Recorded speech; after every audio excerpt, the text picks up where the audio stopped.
नमस्कार, बीएसटीवी देख रहे हैं आप। मैं हूं आपके साथ मानसी सोनी। उदयपुर सम्मेलन में भारतीय राष्ट्रीय कांग्रेस ने साल 2025-26 को संगठन का साल घोषित किया था, जिसके तहत छत्तीसगढ़ कांग्रेस ने सभी जिलाध्यक्षों के नाम का ऐलान कर ब्लॉक, मंडल और बूथ की तरफ बढ़ चली है।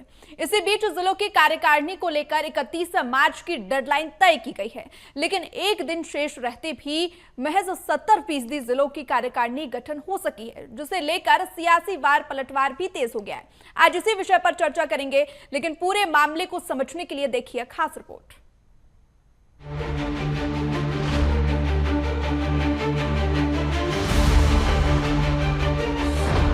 कांग्रेस मना रही है संगठन सृजन वर्ष। जिला, ब्लॉक, मंडल, बूथ स्तर तक कार्यकारिणी गठन का उद्देश्य। पहली बार पंचायत स्तर पर संगठन तैयार कर रही है कांग्रेस।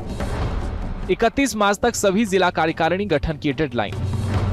एक दिन शेष होने के बाद भी 30% कार्यकारिणी गठन बाकी। भाजपा ने कहा कांग्रेस संगठन की नहीं, व्यक्ति आधारित पार्टी है।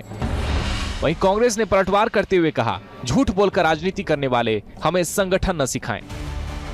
2023 में सत्ता गंवाने वाली कांग्रेस अब संगठन को मजबूत करने की राह पर आगे बढ़ रही है। अखिल भारतीय कांग्रेस कमेटी के निर्देश पर छत्तीसगढ़ कांग्रेस जिला, ब्लॉक, मंडल, बूथ और अब पंचायत स्तर पर कमेटियों का गठन कर रही है। कांग्रेस का दावा है कि 2028 और 2029 के चुनाव में पार्टी संगठन पूरी ताकत से लड़ेगी और चुनावी जीत भी हासिल करेगी। हालांकि कांग्रेस ने 31 मार्च तक सभी जिलों की कार्यकारिणी घोषित करने का ऐलान किया था, लेकिन महज एक दिन शेष रहते हुए भी अब तक सिर्फ 70% जिलों की ही कार्यकारिणी घोषित हो सकी है। इसे लेकर भाजपा कांग्रेस पर तंज कसते हुए कह रही है, कांग्रेस एक व्यक्ति आधारित पार्टी है, इसलिए वह कार्यकारिणी का गठन नहीं कर पा रही। दरअसल कांग्रेस संगठन आधारित पार्टी नहीं है, कांग्रेस है नेता आधारित पार्टी। हर एक नेता का अपना टारगेट है कि कौन कहां पर बैठेगा, इसलिए इस तरह का पेच उनके हमेशा से फंसे रहते हैं। और मुझे लगता है कि ये 31 मार्च तक डिक्लेयर किए थे कि जिलाध्यक्ष और इनके कार्यकारिणी की नियुक्ति हो जाएगी, वो तो नहीं हुआ। लेकिन हमने जो आम जनता से अपील की थी देश के अंदर में कि 31 मार्च तक माननीय गृह मंत्री जी ने कहा था कि नक्सल समाप्त करेंगे, उस दिशा में 100% सफलता हमको प्राप्त हो गई। ये काम करने का तरीका है भारतीय जनता पार्टी और भारतीय जनता पार्टी की सरकार का। और दूसरी ओर कांग्रेस जो अपनी कार्यकारिणी नहीं बना पा रही, वो देश क्या चलाएगी। कांग्रेस की संगठन को मजबूत करने की तैयारी और भाजपा के तंज पर कांग्रेस पार्टी ने करारा पलटवार किया है। 31 मार्च तक सभी जिलों की कार्यकारिणी घोषित करने के वादे के साथ कांग्रेस संचार प्रमुख सुशील आनंद शुक्ला ने कहा, झूठ बोलकर राजनीति करने वाले लोग कांग्रेस को संगठन के बारे में न ही बताएं। 31 तारीख तक हमारा चयन प्रक्रिया पूरा हो जाएगा। भारतीय जनता पार्टी अब कागजी पार्टी है। जिस पार्टी में सोचिए आप कि 350 से अधिक कार्य समिति के सदस्य हो, मतलब कार्य समिति के सदस्य तक को संख्या को इन्होंने चना मुद्दा बना दिया है कि हमारे ऊपर टिप्पणी न करें तो ज्यादा बेहतर है। चाहे कांग्रेस हो या भाजपा, सत्ता की सीढ़ी संगठन ही तय करता है। बात चाहे 2018 में 15 साल बाद भाजपा के सत्ता से बाहर होने की हो या फिर 2023 में महज 5 साल में ही सत्ता गंवाने वाली कांग्रेस की, दोनों के लिए कार्यकर्ता और संगठन एक बड़ा आधार है।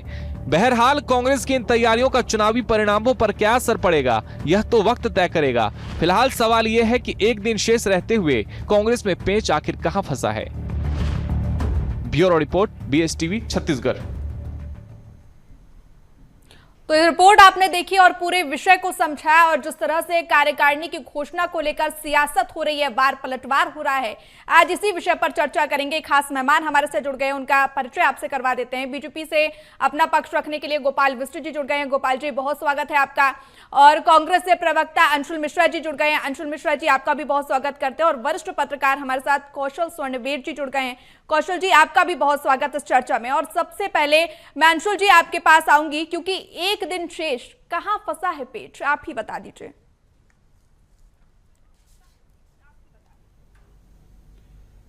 एक दिन शेष कहीं नहीं फंसा है पेच, ये मैंने आपको बता दिया। बात तो ये है कि मत पूछ कि क्या हाल है मेरा तेरे आगे, बस देख कि क्या रंग है मेरा तेरे आगे। चाणक्य शास्त्र का बड़ा सुंदर नियम है कि जब विपक्षी दल मोहतरमा आपके खिलाफ में खड़ा हो जाए, जब विपक्षी दल आपके यहाँ क्या चल रहा है इसलिए बौखला जाए, विपक्षी दल जब आपके यहाँ पर किस प्रकार का सृजन का कार्य चल रहा है वह सोचने पर गंभीर पूर्वक काम हो जाए, तो यह स्पष्ट हो जाता है, ये तय हो जाता है, इसके ऊपर थप्पा लग जाता है कि कहीं ना कहीं संगठन का काम बड़ी मजबूती के साथ और तैनाती के साथ चल रहा है। मैं आपको 2-3 बिंदु पर स्पष्ट करना चाहता हूं। आप कह रही हैं कि 75%, 70% तक काम हो गया है। आज एक दिन बचा है, मैं आपको बताता हूं 89% का काम करके आ चुका हूं। मैं खुद उस जगह का प्रभारी हूं, तो मुझसे बेहतर स्थितियां कोई नहीं बता सकता। लेकिन बीजेपी के साथ समस्या यह है कि इन्हें कागज के घोड़े बनाना बहुत आसानी से आते हैं और बहुत आसानी से बन भी जाते हैं, लेकिन जो जमीनी घोड़ा होता है उसे तैयार करने के लिए संघर्ष और नेतृत्व की आवश्यकता होती है। संघर्ष और नेतृत्व जो है कांग्रेस का पुराना इतिहास रहा है। हम वो व्यक्ति नहीं है मोहतरमा कि हम कह देंगे कि नक्सलवाद 31 तारीख को खत्म हो जाएगा। इसका मतलब क्या है? नक्सलवाद 31 तारीख को ऐसे खत्म हो जाएगा कि कभी गोली नहीं चलेगी, कभी वो विचारधारा खड़ी नहीं होगी। आज तक विजय शर्मा जी ने यह नहीं बताया कि किस प्रकार का खत्म हो जाएगा कि नहीं हो जाएगा। हमारा डेडलाइन है, हाँ, हम 31 तारीख तक इसे पूर्ण कर दिखाएंगे, जो कि लगभग समावेश की स्थिति पर है, जो कि लगभग पूर्ण होने की स्थिति में है। चाणक्य शास्त्र का नियम अगर यहां पर प्रचलित हो रहा है तो समझ में यह आता है कि कांग्रेस का संगठन जमीनी स्तर पर तो बहुत बड़ा काम कर रहा है। ठीक है, जवाब हम ले लेते हैं। और जिस तरह से वार पलटवार हो रहा है उस पर क्या कुछ कहेंगे गोपाल जी? जवाब मिल गया कि नहीं? क्योंकि उन्होंने कहा है कि एक दिन शेष है, कहीं पेच नहीं फंसा है। क्या आपको जवाब मिल गया कि नहीं? मानसी जी, ये चाणक्य शास्त्र अपने वरिष्ठ नेताओं को और गांधी परिवार को थोड़ा पढ़ाए रहते तो शायद अच्छा होता। इस प्रकार की बातें करना मेरे समझ से ये नहीं समझ में आता कि कांग्रेस के कार्यकर्ता के साथ उनके नेता और उनके परिवार के जो बड़े शीर्ष नेतृत्व के लोग परिवारवाद की राजनीति करते हैं, कब तक कार्यकर्ताओं को धोखा देंगे, कब तक बेवकूफ बनाएंगे, कब तक छलेंगे। हम कांग्रेस को तो चाहते हैं कि मजबूती से विपक्ष की भूमिका निभाए, लेकिन कांग्रेस कहीं ना कहीं परिवारवाद की भूमिका में ज्यादा दिखती है और कहीं ना कहीं कार्यकर्ताओं के साथ न्याय नहीं करती। इसलिए इनके बड़े नेता और कार्यकर्ता चिट्ठी तो कभी सोशल मीडिया अपना दर्द बयां करते हैं। आप भूले नहीं होंगे, ये यही रायपुर में आज से 4-5 महीना पहले कांग्रेस के एक कार्यकर्ता ने एक पत्र जारी किया था और परिवार से लेकर के यहाँ के सारे बड़े नेताओं के नाम को उल्लेख करके अपना दर्द बयान किया था। क्या दर्द झेला, आप उनको भी नहीं भूले होंगे। एक मोहतरमा जो है, महिला मोहतरमा, जिनको कांग्रेस पार्टी ने निष्कासित किया था 6 वर्ष के लिए, उस मोहतरमा को राष्ट्रीय महिला कांग्रेस में समन्वयक का दायित्व दिया जाता है। पूछिए आप ये कांग्रेस के प्रवक्ता को कि किस दृष्टि से ऐसे उपाधि और उपकृत करने का काम कांग्रेस करती है। परिवारवाद और सेटलमेंट का काम ये केवल कांग्रेस में होता है। ये क्या जानेंगे संगठन का काम, ये क्या जानेंगे बूथ का काम, ये क्या जानेंगे। इनको केवल कार्यकर्ताओं को मूर्ख बनाना, बेवकूफ बनाना, बातें करना, षड्यंत्र करना, इसके अतिरिक्त कुछ भी नहीं है। मैं स्पष्टता से और जिम्मेदारी से कह सकता हूँ। चलिए ठीक है, गोपाल जी आपके पास फिर लौटेंगे। हमारे साथ वरिष्ठ पत्रकार भी जुड़े हुए हैं, कौशल जी। कौशल जी, आपसे समझते हैं कि कितना जरूरी है समय पर कार्यकारिणी की घोषणा होना, और अभी तक कार्यकारिणी की घोषणा ना होना, क्या आप समझते हैं इसे तालमेल की कमी, गुटबाजी, आंतरिक राजनीति, या फिर इससे तर कुछ और?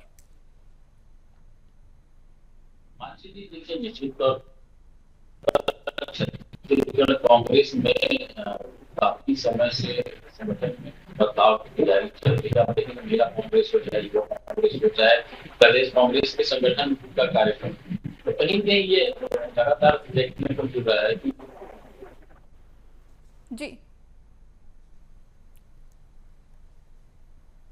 जी ठीक है, आपकी आवाज हम तक नहीं आ पा रही है। आपके पास फिर मैं आऊंगी कौशल जी।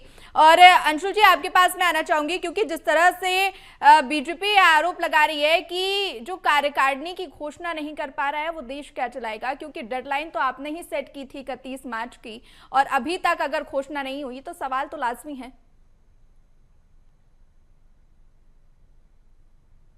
तो है, और सवाल उससे पूछा जाता है जो जवाब देने के लिए सक्षम रहता है। ये लोकतंत्र की सबसे सुंदर खूबसूरती है, और मुझे इस बात का बड़ा गर्व है कि मैं उस लोकतंत्र की सुंदर खूबसूरती की एक सबसे बड़ी पार्टी का एक प्रमुख हिस्सा हूं। अभी आदरणीय बीजेपी के प्रवक्ता ने बताया कि कांग्रेस में कार्यकर्ताओं का सम्मान नहीं होता है। आदरणीय एक महासचिव जी थे, उन्होंने आज वो माननीय मंत्री है मध्य प्रदेश शासन में, वो महासचिव के पद पर भी हैं। उन्होंने कहा था कि जो हमारा कार्यकर्ता होता है ना, वो कुत्ते की तरह होता है, वह काम कुत्तों की तरह करता है। ये मध्य प्रदेश के कैबिनेट मंत्री की मैं बात बता रहा हूं, जो बीजेपी के महासचिव हैं, राष्ट्रीय महासचिव हैं।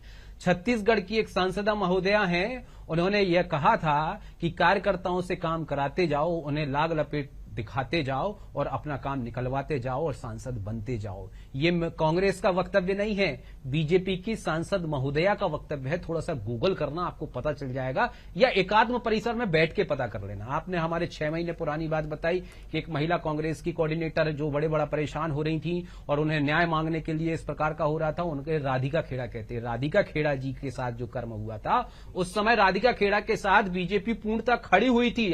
वो बात अलग है कि बीजेपी में जाने के बाद वो खड़ी नहीं है, उस समय राधिका खेड़ा के साथ पूरी बीजेपी खड़ी हुई थी मान्यवर। उन्होंने यह भी आश्वासन दिया था बीजेपी ने कि महिला के साथ जो भी अपमान हुआ है, जो भी गलत कृत्य हुआ है, उसके साथ हम खड़े हैं और न्याय दिलाकर रहेंगे। सरकार एफआईआर तक दर्ज नहीं करा पाए। आप लेकिन अंशुल जी, ये तो आप किसी और एंगल पर जा रहे हैं। अभी चर्चा का विषय कुछ और है। मैंने आपसे जो सवाल किया उसका जवाब मुझे अभी तक नहीं मिला है।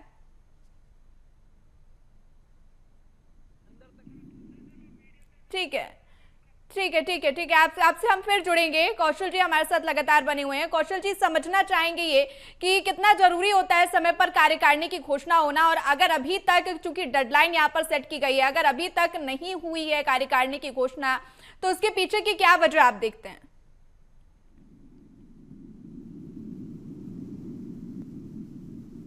जी कौशल जी। ठीक है, ठीक है। कौशल जी तक हमारी आवाज नहीं पहुंच पा रही है, उनसे हम फिर जुड़ने का प्रयास करेंगे। गोपाल जी हमारे साथ जुड़े हुए हैं। गोपाल जी, देखिए, अंशुल जी की तरफ से साफ तौर पर यह कहा जा रहा है कि समय रहते कार्यकारिणी की घोषणा हो जाएगी, तो फिर इसमें सियासत क्यों देखी जा रही है? मानसी जी, मैं फिर से कह रहा हूं, हम चाहते हैं कि विपक्ष मजबूत हो और विपक्ष का आंतरिक लोकतंत्र हो, संगठनात्मक रचनाएं हो, पर सत्य बात यह है कि ये स्वीकार नहीं करना चाहते। इनकी कोई आंतरिक रचना नहीं है, इनका कोई संगठनात्मक व्यवस्थाएं नहीं है। केवल परिवारवाद के इर्द गिर्द ही इनका संगठन चलता है। नेताओं को सेट करो और जितना शोषण कर सकते हैं कार्यकर्ताओं का करो। ये बात कर रहे थे जिस महिला को लेकर के, मैं ऐसे किसी महिला को लेकर के चर्चा नहीं किया था। मैं जिसकी बात किया था वो राशि नाम की, कोई राशि त्रिभुवन करके महिला थी, जिसको इन्होंने राष्ट्रीय स्तर पर पद दिया और दिलाया था। मेरा सिर्फ इतना सा कहना है कांग्रेस के कार्यकर्ता और नेताओं से, इनका अगर आंतरिक लोकतंत्र है, संगठनात्मक रचना है, तो वो करे ना। कौन रोका उनको करने से? वो डेडलाइन क्यों तय करे? वो करे। हमारा देखिए, भारतीय जनता पार्टी का प्रदेश से लेकर के, जिला से लेकर के, मंडल से लेकर के बूथ तक की रचना कंप्लीट हो गई है, और हम लोगों ने प्रशिक्षण का कार्यक्रम भी लगभग संपन्न करने की दृष्टि में, संपन्न करने के आज स्थिति में है। इतना सा कहना है कि कांग्रेस संगठनात्मक रूप से कहीं पे थी नहीं, इनका कोई लोकतंत्र नहीं है, कोई आंतरिक। चलिए, ठीक है गोपाल जी, जवाब ले लेंगे, क्योंकि हमारे साथ अंशुल जी भी जुड़े हुए हैं। अंशुल जी, आपके पास आऊंगी मैं, लेकिन उससे पहले कौशल स्वर्णबेर जी जुड़े हुए हैं। कौशल जी, अगर मेरी आवाज आप तक आ रही है तो जरूर ये बताइएगा। सवाल मेरा वही रहेगा कि कितना जरूरी है समय पर कार्यकारिणी की घोषणा करना, क्योंकि डेडलाइन यहाँ पर तय की गई है और अभी तक घोषणा हुई नहीं है। इसके पीछे की क्या वजह आप देखते हैं? देखिए, निश्चित तौर पर समय पर कार्यकारिणी का गठन होना बहुत ही आवश्यक होता है, क्योंकि किसी भी पार्टी संगठन को चलाने काफी अहम योगदान होता है। आप देखेंगे प्रदेश कार्यकारिणी भी काफी समय से लंबित है। इसके अलावा महिला कांग्रेस का जो पद है, 8 महिला नेत्रियों का इंटरव्यू दिल्ली में हो चुका है, लगभग 3 महीने बीत चुके हैं, महिला कांग्रेस अध्यक्ष अभी तक नहीं मिल पाया है। इसके अलावा युवा कांग्रेस के कार्यकाल लगभग पूरा होने की बात कही जा रही है। तो कहीं पे मुझे लगता है कि आने वाले समय में चुनाव है 2.5 साल बाद, तो कहीं यदि अभी आप कार्यकारिणी का विस्तार करेंगे, अभी आप पदाधिकारी बनाएंगे, और पहली बार कांग्रेस पंचायत स्तर पर यानी कि 11,000 से ज्यादा पंचायतें मध्य की बनाने जा रही है, तो बहुत बड़ा काम करने की प्लानिंग कांग्रेस की है। लेकिन यदि आप समय रहते ये सब चीजें नहीं कर पाएंगे, तो मुझे लगता है कि जो पदाधिकारी जो बनता है उसको अपने लोगों को एक्टिव करने में, लोगों को पार्टी के गाइडलाइन समझाने में, उनको आगे बढ़ाने में काफी समय लगता है। तो इसमें देरी न करते हुए जितनी जल्दी हो सके पार्टी को अपनी कार्यकारिणी का विस्तार करना चाहिए, क्योंकि जब आपके पास पर्याप्त समय नहीं होगा, आप निचले लेवल तक जो आपके कार्यकर्ता है उस तक आप पहुंच नहीं पाएंगे, फिर आप पार्टी के लिए काम कैसे करेंगे। और यही बड़ी वजह होती है हार की कि जो पदाधिकारी बनाए जाते हैं वो अपने निचले स्तर के जो कार्यकर्ता हैं, जो पदाधिकारी हैं, जो अंतिम पंक्ति का जो कार्यकर्ता होता है उस तक उसकी पहुंच आसानी से नहीं बन पाती।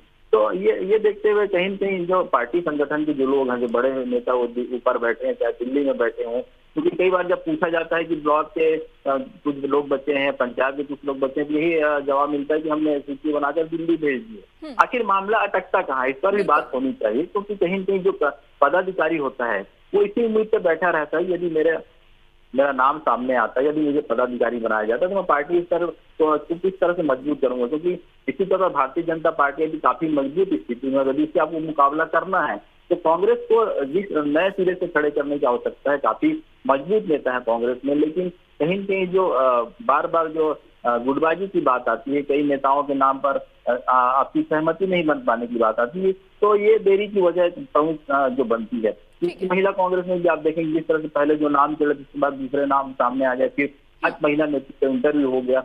तो ये दिखाता है कि जो बड़े नेता हैं उनके बीच आपसी सामंजस्य की जो कमी है ये पार्टी के लिए नुकसानदायक है। यदि कांग्रेस को आने वाले समय में भारतीय जनता पार्टी का मुकाबला करना है और उससे लड़ाई लड़नी है मजबूती के साथ, तो कहीं न कहीं आपको अपने कार्यकर्ता को, अपने पार्टी संगठन को मजबूत करना होगा और जो वाकई में जो नेतृत्व कर सकते हैं उनको पद देना होगा। आप सिर्फ किसी नेता के नाम सामने आ जाए उसको आप पद दे देंगे तो ठीक नहीं होगा। कार्यकारिणी विस्तार की इस बात का भी ध्यान रखना होगा कि जो भी योग्य प्रत्याशी, जो भी योग्य व्यक्ति है उसको आपको पद देना होगा। बिल्कुल कौशल जी, सही कहा आपने, संगठन की मजबूती को ध्यान रखना पड़ेगा। अंशुल जी आपकी तरफ आऊंगी और आप कुछ बात कर रहे थे, नेटवर्क के कारण आपकी आवाज नहीं आ रही थी, जवाब जरूर दीजिएगा क्योंकि डेडलाइन भी आपकी तरफ से सेट की गई है और देरी भी आपकी तरफ से हो रही है। तो सवाल तो यहाँ पर सत्ता पक्ष के द्वारा पूछे जा रहे हैं।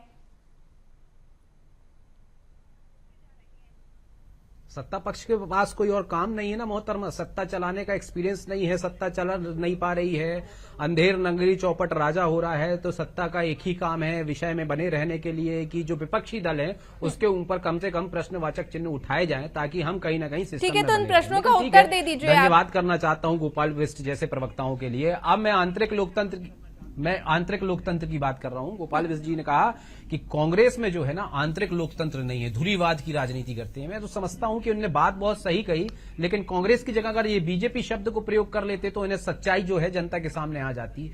आज दिनांक तक एक भी कार्यकर्ता ने किसी को भी आंतरिक रूप से वोट देने का अपने राष्ट्रीय अध्यक्ष या अपने प्रदेश अध्यक्ष या अपने मंडल अध्यक्ष या अपने बूथ अध्यक्ष के लिए वोट देने का अधिकार बीजेपी ने दिया होगा तो आप मुझे बता दीजिए, मैं इनको चैलेंज कर देना चाहता हूं। एक कार्यकर्ता गोपाल बिष्ट जैसे सीधे साधे कार्यकर्ता के पास यह अधिकार नहीं है कि वह अपने राष्ट्रीय अध्यक्ष चुन सके। अरे राष्ट्रीय अध्यक्ष तो छोड़िए, प्रदेश अध्यक्ष चुन जाए। अरे प्रदेश अध्यक्ष तो छोड़िए, भाजपा युवा मोर्चा का अध्यक्ष चुन सके। मुझे इस बात में बड़ा गर्व होता है कि अंशुल मिश्रा के पास यह अधिकार है कि दिल्ली बैठे हुए दरबार में जो नेता धुरी लगा रहे हैं उनके ऊपर मुझे किसे राष्ट्रीय अध्यक्ष चुनना है, किसे राष्ट्रीय अध्यक्ष नहीं चुनना है, ये मेरे विवेक पर और मेरे अवसरवाद पर निर्भर करेगा। अब इन्होंने परिवारवाद की बात कही। सरकार रमन सिंह का बेटा सांसद बनकर जाता है वह मेरी पार्टी का नहीं होता है। एक बड़ा सा नेता अपने बेटे के लिए विधायक बनाता है, राजनाथ सिंह जी, वह मेरा बेटा, मेरे परिवार का बेटा नहीं होता है। परिवारवाद एक अलग विषय है। मैं इनसे चैलेंज के साथ बोलना चाहता हूं कि पिछले 38 वर्षों में, जी हां, पिछले 38 वर्षों में गांधी परिवार ने कौन सा ऐसा संवैधानिक या वैधानिक पद ले लिया जिसमें इन्हें पेट में दर्द हो गया। इन्हें पेट में दर्द अंशुल जी आप मुद्दे से भटक रहे हैं। कार्यकारिणी की घोषणा पर आज चर्चा हो रही है, उस पर जवाब दीजिएगा क्योंकि आपकी तरफ से यहाँ पर कहा गया 31 मार्च तक घोषणा होने का और आपकी तरफ से कहा गया कि 31 मार्च तक घोषणा हो जाएगी, ये दावा, लेकिन बीजेपी भी एक दावा कर रही है कि नहीं हो पाएगी। इस पर जवाब दीजिए। आखिरी सवाल आपसे और फिर मैं गोपाल बिष्ट की तरफ जाऊंगी। मैं इसका भी जवाब देता हूं। बड़ा हाँ, गंभीर प्रश्न आपने किया कि 31 मार्च तक हमारा पूर्ण कार्यक्रम हो जाएगा। हमने बताया ना कि हमारे यहाँ देरी हुई कि नहीं हुई, क्यों हुई या क्यों नहीं हुई, क्योंकि वह एक एक कार्यकर्ता को उनको अधिकार, उनका मान दिलाने का काम हमने किया है। आने वाले समय में 31 मार्च का समय है। हमने आपको अभी बताया कि 89% हमने अपना काम कर दिया है। हमारा काम 31 मार्च की शाम 5 बजे के पहले पूर्ण हो जाएगा। बीजेपी को इस जगह झांकने की आवश्यकता नहीं है। पहले ये बताएं कि गोपाल बिष्ट जी की तरफ जाऊंगी। गोपाल जी जवाब दीजिएगा, मुस्कुरा रहे थे आप, क्या कहेंगे, क्विक रिएक्शन आपका क्योंकि समय का अभाव है यहाँ पर। मानसी जी, कांग्रेस के प्रवक्ता बड़े राग लपेट लगा करके शब्दों को बयान कर रहे हैं और हम लोग के सामने प्रस्तुत कर रहे हैं। गांधी परिवार की महिमा मंडित पूरा देश जानता है, सारे लोग परिचित है। आज वहाँ केंद्रीय नेतृत्व जो इनका है, जो उनका जो आला कमान है, किसी से छुपा नहीं कैसे नियुक्ति होती है, इनके कार्यकर्ताओं को इतना अधिकार कब से मिल गया, मैं ये जानना चाहता हूँ। और सबसे बड़ी बात, हमारे यहाँ तो व्यवस्थाएं पहले बूथ का होता है, फिर मंडल का होता है, फिर जिला का होता है, फिर प्रदेश का होता है। ऐसे ही कुछ भी चीज कहीं से नहीं होता। और सबसे बड़ी बात आप जो विषय पे चर्चा करा रहे हैं गाइडलाइन को लेकर के, आपको तो अधिकार है। हमारा राष्ट्रीय अध्यक्ष संघर्ष से निकला हुआ राष्ट्रीय अध्यक्ष है। बीजेपी में जिस कार्यकर्ता की जितनी लंबी होती है उसमें उतना बड़ा पद मिलता है। कांग्रेस में हाँ जिस कार्यकर्ता का जितना बड़ा किसी बड़े नेता के परिवार में पैदा हुआ कार्यकर्ता नहीं होगा। हमारा कार्यकर्ता जमीन से उठेगा और ऊपर शीर्षक में बैठेगा। ठीक है गोपाल, लेकिन ऐसा कांग्रेस में नहीं है। ठीक है गोपाल जी। कौशल जी, आपके पास मैं आऊंगी और ये जानना चाहूंगी कि इस देरी का असर चुनावी राजनीति पर कितना पड़ेगा, संक्षिप्त में उत्तर दीजिएगा। मुझे ऐसा लगता है कांग्रेस को बिल्कुल भी देरी नहीं करनी चाहिए, क्योंकि 2 से 2.5 साल का समय और आप देखेंगे मुश्किल से 2 साल काम करने का अवसर मिलेगा। उसके बाद तो चुनावी रणनीति की और सभी पार्टियां जुड़ जाएंगी। तो अब बिल्कुल देरी नहीं करनी चाहिए। यदि आपके पास नाम है, यदि आपके पास योग्य युवा है, यदि आपके पास वाकई में नेतृत्व की क्षमता है, तो आपको उन नामों को घोषणा कर देना चाहिए, ताकि जितनी जल्दी हो सके वो अपने स्तर पर अपने पार्टी संगठन को मजबूत कर सके। क्योंकि जब कार्यकर्ता वहां पहुंच स्थिति में रहेगा तो फिर पार्टी कैसे मजबूत होगी। कांग्रेस को इस दिशा में समझना होगा। और यही वजह है कि जो कांग्रेस कई बार जो पिछड़ जाती है कई मामलों में, वो सबसे बड़ी वजह यही है कि वो बहुत सारे निर्णय लेने में देरी करती है। तो कांग्रेस को इस दिशा में सोचना होगा कि जो आने वाला चुनाव है, यदि भारतीय जनता पार्टी का मुकाबला उनकी कड़ाई से करना है, तो जो पंचायत स्तर तक के जो पदाधिकारी आप नियुक्त करने जा रहे हैं, तो वाकई में वो उस नेतृत्व का योग्य युवा है। क्योंकि 11,000 पंचायत में भी आप अध्यक्ष नियुक्त कर देंगे तो बहुत बड़ी संख्या होगी और आपकी पार्टी को मजबूत करने में बहुत कौशल जी। और इस पूरी डिबेट का सार ही यही निकलता है कि अगर संगठन को मजबूत करना है तो देरी नहीं करना चाहिए। आपको रोकना चाहूंगी, समय का अभाव है। गोपाल जी आपका, अंशुल जी आपका और कौशल जी आपका चर्चा में जुड़ने के लिए बहुत शुक्रिया। तो देखिए, कार्यकारिणी गठन के लिए जहां एक तरफ कांग्रेस ने डेडलाइन दी है और वहीं जो सत्ता पक्ष है अब उस पर निशाना साधती नजर आ रही है, क्योंकि डेडलाइन को सिर्फ एक ही दिन शेष बचा हुआ है और अब इस पर सियासत देखने मिल रही है। फिलहाल इस खास कार्यक्रम में इतना ही। मुझे दीजिए इजाजत। नमस्कार।